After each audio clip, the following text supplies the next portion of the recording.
2015년 또 짧게는 2020년 이후에 지금 세상이 많이 바뀌었습니다. 글로벌 공급망이 단절이 됐고요. 일본도 시행착오를 거쳐서 지금 투자 주도 성장만이 답이다라고 지금 생각을 하고 있습니다.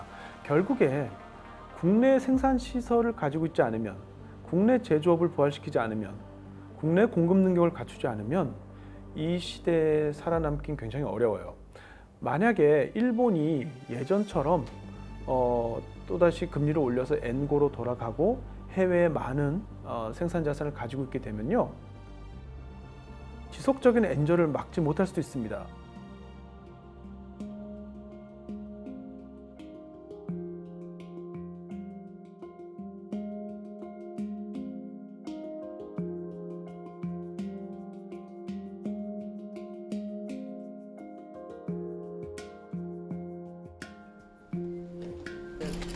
米国の東部時間7月31日金曜日、我々日本国財務省は米国財務省と協調して円買い介入を実施しました。我々は今後もさらなる協調介入を実施することも躊躇しません。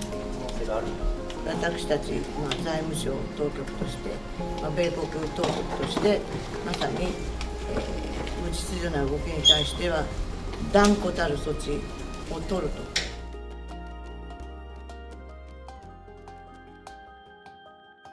최근 1년 또는 최근 한두 달 사이에 엔이 급격하게 떨어지고 있기는 한데, 이 엔저의 흐름 자체는 한 4년 정도 됐거든요. 그래서 한 4년 정도를 우리가 복기를 해보면 몇 가지 이벤트들이 있었습니다. 2022년부터 본격적인 엔저가 시작이 됐거든요. 그 전에는 사실 거의 한 30년 동안 달러당 110엔 정도 이 명목 환율이 평균 110엔 정도에서 움직였는데, 2022년부터 급격하게 엔저가 진행이 됐어요. 2022년 초에 1달러에 한 115엔 수준이던 게 연말쯤 되면은 한 150엔 정도로 엄청나게 엔저가 진행이 됐는데, 그때는 이유가 명확했습니다.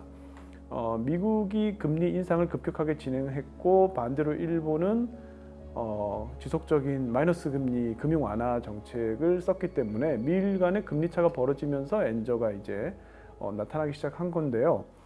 그때 2022년에 그래서 일본의 재무성이 대규모 외환시장 개입을 했습니다. 이게 24년 만에 개입을 한 건데, 2024년에 또 중요한 이벤트가 몇 개 있었습니다.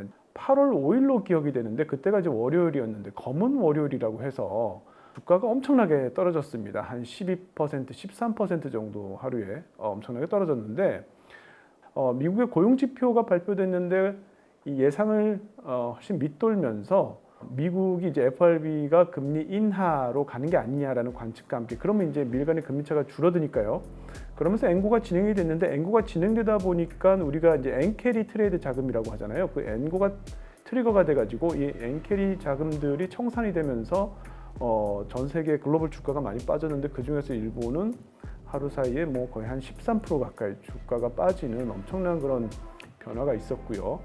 2025년에는 정치적 이벤트들이 좀 있었습니다. 트럼프 대통령이 본격적인 이제 관세 정책을 시행하면서 금리 인하 쪽에 무게가 실리면서 사실은 엔저보다는 엔고 방향으로 좀 흐르고 있었는데, 25년 10월이죠. 다카이치 총리가 당선이 되면서 죄를 찍어서 돈을 더 풀겠다, 투자를 하겠다. 그래서 엔저를 용인하는 게 아니냐라는 시그널을 시장에 주면서 급격하게 또 다시 이제 엔저가 진행이 됐습니다. 2026년이 됐는데요.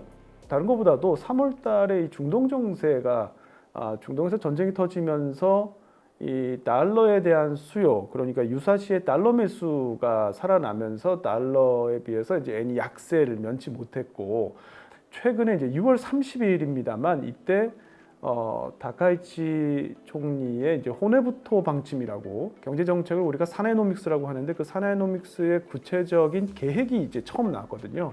근데 그 계획을 보니까 뭔가 엔저를 앞으로 더 용인하겠다는 시그널처럼 읽히면서 시장에서 엔 매도가 일어나면서 이제 달러당 163엔, 거의 164엔에 지금 육박을 하고 있는 그런 상황입니다. 이 호네부토라고 하는 것도 호네가 뼈고 부토이하다는 게 굵다 이런 뜻이거든요. 그 호네부토는 뼈 굵은 뭐 이런 뜻인데 쉽게 얘기해서 뭐 큰 줄기에 대강에 뭐 이런 뜻입니다. 그러니까 큰 줄기의 경제 재정 방침을 밝힌 건데 호네부토 경제 재정 운영 방침을 통해서 이 사나이노믹스의 구체적인 모습이 처음 드러난 겁니다. 그러니까 앞으로 다카이치 총리 하에 경제 정책이 어떻게 되겠구나라는 거를 예상할 수 있는 지침서 같은 거고, 이게 결국 올해 8월 달에 일본의 예산 편성 심의 과정에 반영이 돼서 내년부터 본격적으로 사나이노믹스가 실시될 거예요. 그러니까 지금 아직 사나이노믹스가 본격화된 게 아닙니다. 내년부터 시작될 계획이 지금 발표된 건데, 뚜껑을 열어보니까 사람들이 깜짝 놀란 거죠. 왜냐하면 재정 건전화라는 문건이 삭제가 됐습니다. 일본 정부, 특히 90년대 이후에 어떤 정부도 이 경제 재정 운영 방침에는 반드시 재정 건전화라는 항목이 있었거든요. 그래서 마치 이건 금가옥조처럼 재정 건전은 당연히 넣어야지라고 생각한 건데 그걸 뺀 거예요. 특히 이 기초 재정 수지인 그 프라이머리 밸런스 흑자 목표라는 게 있거든요. 그거를 없앴습니다. 국채 원금 갖고 이자 갚는 거에 한해서만 국채를 발행하도록 하자라고 하는 게 이 PB 밸런스 흑자 목표거든요. 그러니까 어쨌든 국채를 적게 발행하려고 했던 거죠. 그런데 이 목표를 아예 그냥 지운 거예요. 그러니까 이제 시장에서 보기에는 이제 뭐 재정 건전화 신경 안 쓰겠다는 건가? 라고 하는 점에서 놀랬고요. 재원을 밝히지 않는 지출이 있습니다. 지금 식료품 소비세를 감사하겠다고 얘기했거든요. 지금 식료품에 8% 소비세가 부과되는데 그거를 7%는 아예 없애고 1%는 보조금을 주는 식으로 지금 없애려고 합니다. 그 다음에 관민투자 370조 엔을 하겠다고 했는데 이 재원을 어디서 마련해야 될지에 대해서 구체적으로 나와 있지 않아요. 결국에는 이거 결국에는 또 국채 찍어서 하겠다는 얘기 같은데 국채는 안 발하겠구나, 이런 시그널을 시장에 주게 되면서 요 호네부토 방침이 6월 30일 날 나왔는데 이때 10년물 국채 금리가 2.67%까지 뛰고요. 달러엔 환율이 162엔이었는데 점점점 이제 상황이 악화돼서 7월 9일 날 국채 금리가 2.9%까지 올라갔습니다. 국채 금리가 튀고 엔의 가치가 폭락하고 이런 일이 이제 있었죠. 그래서 이걸 호네부토 쇼크라고 이렇게 이야기를 합니다. 그러니까 시장이 그동안 다카이치 총리의 정책에 대해서 왈가왈부 말은 많았지만 명확한 건 없었는데 이번에 명확하게 그 의도와 뜻을 파악을 한 거죠. 그러니까 시장이 굉장히 거기에 충격을 받았다, 이렇게 볼 수 있겠습니다. 네, 제가 앞서 말씀드린 것처럼 엔화가 지금 한 4년 정도 걸쳐서 가치가 떨어지고 있다, 이렇게 하다 보니까 최근에 사람들이 자꾸 이제 구조적인 요인들을 이야기하기 시작했습니다. 단기적으로 엔화 가치가 떨어지면 뭔가 시장 상황의 어떤 변화 때문인가 이렇게 볼 텐데, 이렇게 4년 동안 엔이 떨어지는 것은 어떤 구조적인 요인이 더 크지 않나, 이런 시각인데요. 일단 구조적인 가장 큰 이유라고 많이 꼽히는 게 가계와 기업의 자본 유출을 꼽을 수가 있어요. 일본의 기업들은 1985년 플라자 합의 이후에 엔고를 바탕으로 해외 진출하기 시작을 했고요.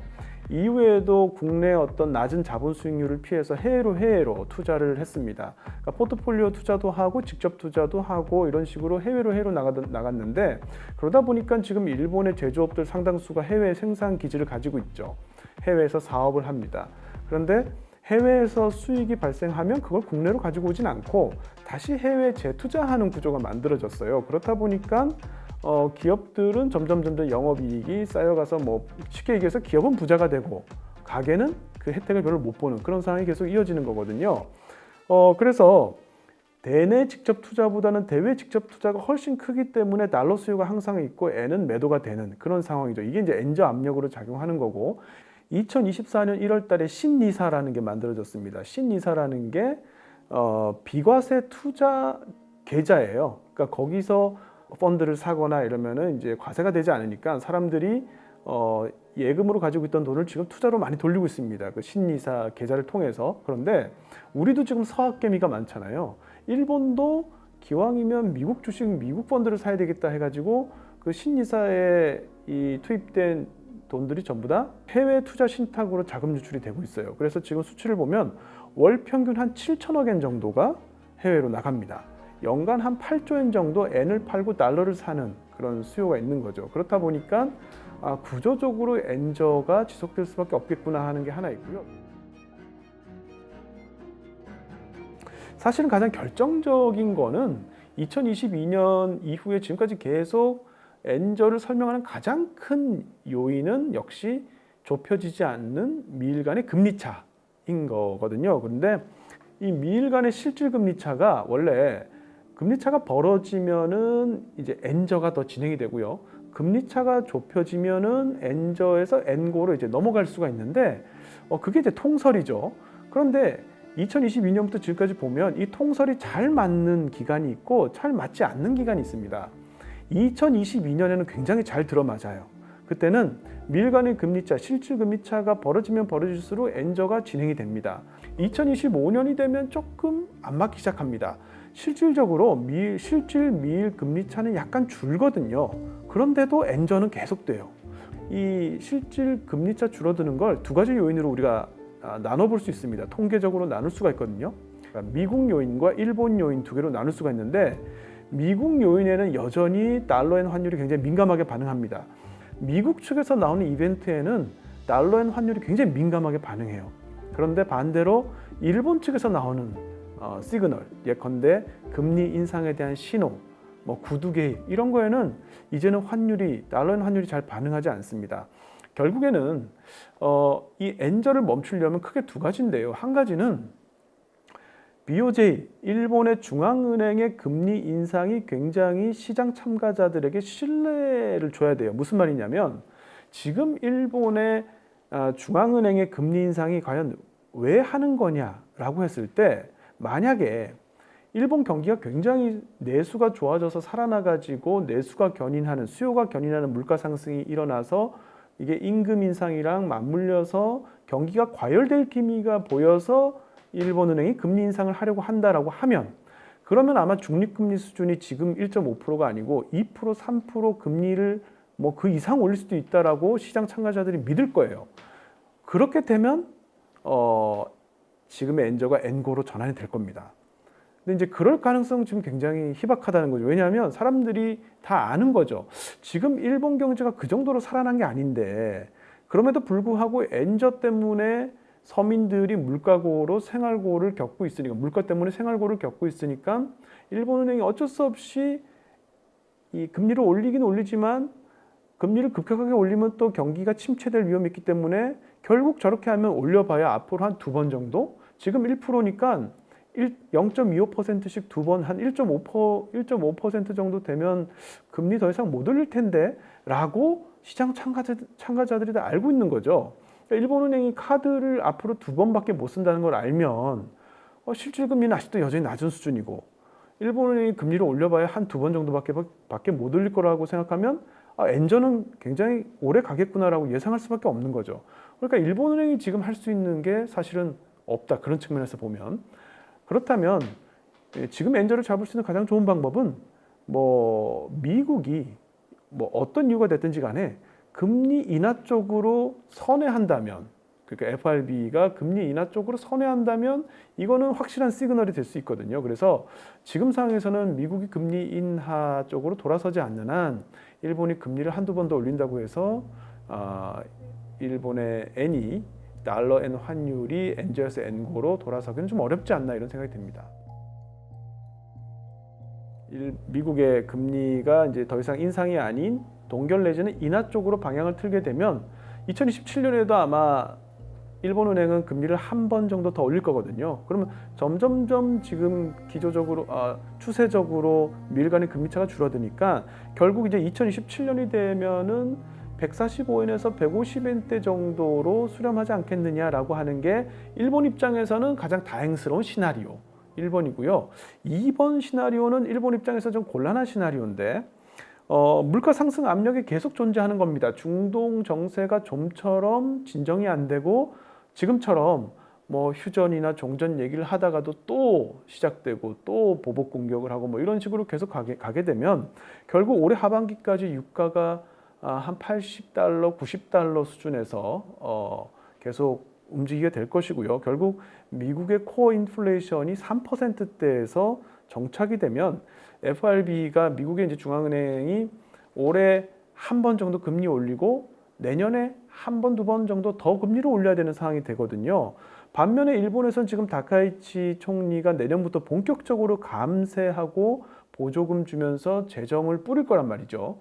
그렇게 하다 보면은 양쪽의 실질 금리 차가 더 벌어지면서 일본의 달러엔이 지금 164엔 정도인데 여기서 이제 이 165엔 천장을 뚫고 달러당 170엔 정도까지도 될 수 있다, 이렇게 지금 보고 있고요.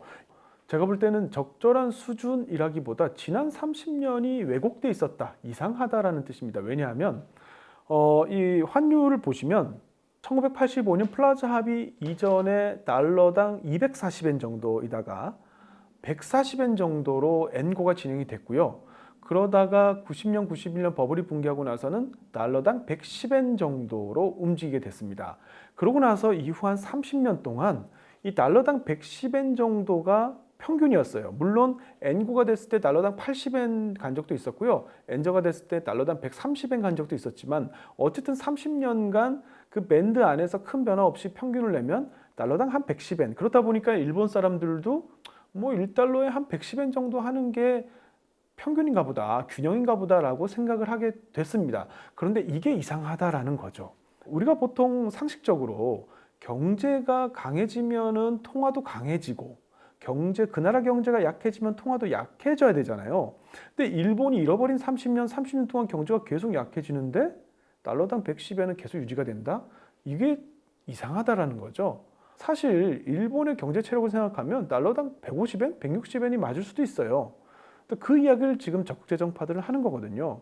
그러면 우리가 고민해야 될 거는 야, 이거 160엔 됐으니까 엔화가 휴지조각 됐다라고 하는 게 아니라 엔저가 돼서 도대체 뭐가 나쁜데? 라는 겁니다. 그래서 지금 실제 적극재정파들 중에는 엔저는 악이 아니다, 선이다, 이런 얘기하는 사람도 있거든요. 자, 엔저가 돼서 나쁜 게 뭐가 있습니까? 기업들은 오히려 더 영업이익이 늘어나고 국내 투자를 할 수 있는 계기가 마련됐고요. 뭐 GDP, 명목 GDP 늘어났고 세수도 늘어났고요. 다만 어려움이 있다라고 하면 아까 말씀드린 것처럼 수입 물가 상승으로 인해서 가계가 힘들어졌을 거예요. 적극재정파의 아이디어는 섣불리 금리 인상을 하는 게 더 해악을 끼칠 수 있다는 입장입니다. 왜냐하면 지금 가장 중요한 건 국내 투자가 살아나야 돼요. 근데 국내 투자를 살리기 위해서 정부가 앞장서서 지금 돈을 쓰고 있는데 만약에 일본은행이 여기서 금리를 올리면 투자 비용이 높아지니까 기업들이 투자를 줄이게 되겠죠. 그러니까 지금 다카이치 정부 내지는 사내노믹스를 주장하는 사람들 입장에서는 일본은행이 신중하지 못하게 금리 인상을 엔저 때문에 하는 거에 대해서는 굉장히 부정적인 거죠. 그래서 금리 인상 자체를 반대한 건 아니지만 되도록 천천히 물가 상승의 추이를 보면서, 그리고 그 물가 상승 추이란 건 무슨 말이냐면 수입 물가로 인해서 물가가 상승하는 게 아니라 국내 수요가 살아나서 내수가 견인하는 바람직한 물가 상승이 일어났을 때 금리를 올렸으면 좋겠다라는 겁니다. 그 사이에 정부 투자가 기업 투자를 자극할 수 있도록 계속해서 마중물을 부어야 되는 거고요. 그래서 그게 지금 적극재정파의 아이디어다, 이렇게 이해하시면 될 것 같아요. 2015년, 또 짧게는 뭐 2020년 이후에 지금 세상이 많이 바뀌었습니다. 글로벌 공급망이 단절이 됐고요. 일본도 시행착오를 거쳐서 지금 투자 주도 성장만이 답이다라고 지금 생각을 하고 있습니다. 결국에 국내 생산 시설을 가지고 있지 않으면, 국내 제조업을 부활시키지 않으면, 국내 공급 능력을 갖추지 않으면 이 시대에 살아남긴 굉장히 어려워요. 만약에 일본이 예전처럼 또다시 금리를 올려서 엔고로 돌아가고 해외에 많은 생산 자산을 가지고 있게 되면요, 지속적인 엔저를 막지 못할 수도 있습니다. 생각해 보시면 일본이 지금 제조업이 굉장히 많이 죽었거든요. 파이널 프로덕트를 생산하는 곳이 뭐 자동차 이외엔 많이 없습니다. 그러면 결국 모든 재화를 다 수입해야 돼요. 수입하려면 결국 또 달러를 써야 되겠죠. 엔을 매도하고 달러를 또 써야 되기 때문에 결국 지속적인 엔저를 막을 수 없습니다. 결국 경제 체력을 위해서도 통화 가치를 위해서도 결국 국내 생산 능력을 확보하느냐 못하느냐 굉장히 중요합니다. 그런 의미에서 우리나라의 지금 뭐 삼성전자나 SK하이닉스가 국내 투자를 확대하는 건 굉장히 바람직한 일이고, 실제로 지금 SK하이닉스가 미국 나스닥 시장에서 조달한 돈을 국내에 투자하겠다고 하니까 환율도 진정이 되잖아요. 그렇게 할 수 있고 그런 기업이 있다라는 거는 굉장히 축복이고, 일본도 지금 그런 기업들을 만들고 싶어 하는 거거든요. 그래서 우리가 지금 바뀐 세상의 공식, 투자 주도 성장이 비단 일본뿐만이 아니고 미국, 우리 전 세계 모든 국가 경제의 어떤 하나의 공식으로 지금 자리 잡고 있다라는 거를 생각할 필요가 있을 것 같습니다.